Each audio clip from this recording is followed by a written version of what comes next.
મકર સંક્રાંતિ દરમિયાન પતંગના દોરથી પક્ષીઓ ઘાયલ બને છે, ત્યારે આવા પક્ષીઓની સારવાર માટે પોરબંદર વન વિભાગ દ્વારા કરુણા અભિયાન ચલાવવામાં આવે છે. તારીખ 10થી અભિયાનનો પ્રારંભ થયો છે. તારીખ 20 જાન્યુઆરી સુધી કરુણા અભિયાન ચાલશે.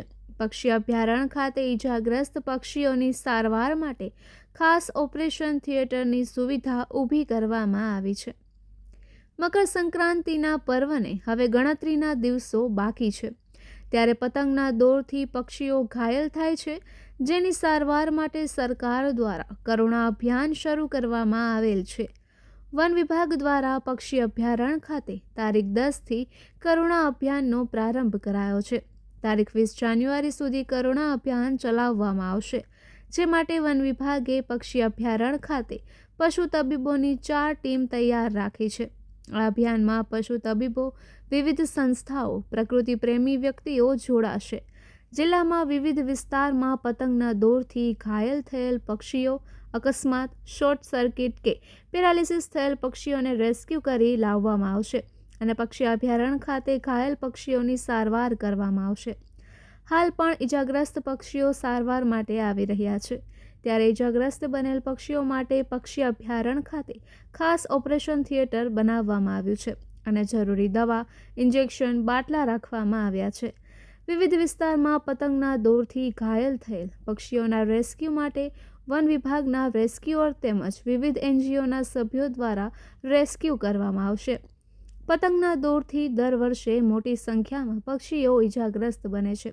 પક્ષી અભયારણ્ય ખાતે આવેલ વેટલેન્ડમાં અનેક પ્રજાતિના પક્ષીઓ વસવાટ કરે છે અને કૃત્રિમ માઉન્ટેન ખાતે પક્ષીઓ વિહરતા હોય છે, જે પતંગના દોરને કારણે ઈજાગ્રસ્ત બને તો આવા પક્ષીઓના રેસ્ક્યુ કરવા માટે તેમજ વેટલેન્ડ ખાતે આવેલ પતંગ અને દોરને દૂર કરવા માટે સ્ટાફ દ્વારા બોટ મારફતે રેસ્ક્યુ અને પતંગ તથા દોર દૂર કરવાની કામગીરી કરાશે. ઉલ્લેખનીય એ છે કે લોકો પતંગના દોરની આટલી વાળી જ્યાં ત્યાં ફેંકી દેતા હોય છે. પતંગ ચટ થઈને ફસાઈ જાય છે ત્યારે પણ દોર લટકતો હોય છે અને આવા લટકતા દોરના કારણે પક્ષીઓ દોરમાં ફસાઈ જતા હોવાથી પક્ષીઓની પાંખો ચીરાઈ જાય છે અને પક્ષીઓ ઈજાગ્રસ્ત બનતા હોય છે. કેટલાક પક્ષીઓ તો કાયમી માટે અપંગ બની જાય છે. ગત વર્ષે મકર સંક્રાંતિના દિવસે પતંગના દોરથી જિલ્લામાં 218 પશુ ઈજાગ્રસ્ત બન્યા હતા અને 83 પક્ષી ઈજાગ્રસ્ત બન્યા હતા, જેમાં 20 પક્ષીઓના મોત થયા હતા. ત્યારે આ વખતે આ સંખ્યામાં ઘટાડો થાય તે માટે વન વિભાગે અત્યારથી જ કમર કસી છે અને સજ્જ બન્યું છે. નિપુલ પોપટ, પોરબંદર ટાઈમ્સ.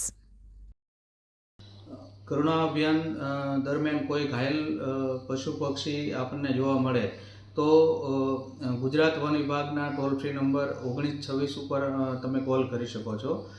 તેમજ પોરબંદર જિલ્લાની અંદર આપણો જે કંટ્રોલ રૂમ છે એમનો નંબર છે 0286 2252 આ નંબર ઉપર આપ સંપર્ક કરી અને પક્ષીઓની સારવાર માટે તાત્કાલિક સહાયની ઉપલબ્ધતા મળી રહેશે આ નંબર ઉપરથી.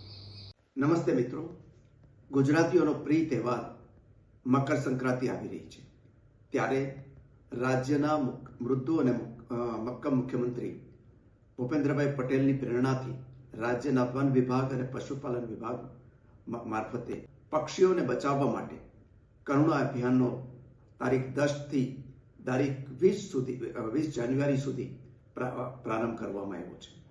ત્યારે મારે આપ સૌને વિનંતી છે કે આપણે પતંગ જરૂર ચગાવીએ, પરંતુ આકાશ જેમના માટે અનામત રાખ્યું છે એવા પરમાત્માના સ્વરૂપ જેવા પક્ષીઓને સાચવવાનું અને એને ડિસ્ટર્બ ન થાય એની સૌ કાળજી લઈએ. રાતના પતંગ ન ચગાવીએ અને જે રાત્રે ચાઇનીઝ ફાનસ કે બીજી કોઈનો ઉપયોગ ન કરીએ, ચાઇનીઝ દોરીઓનો અને બીજી એવી વસ્તુઓનો ઉપયોગ ન કરીએ કે જેનાથી પક્ષીઓ ઘાયલ થાય.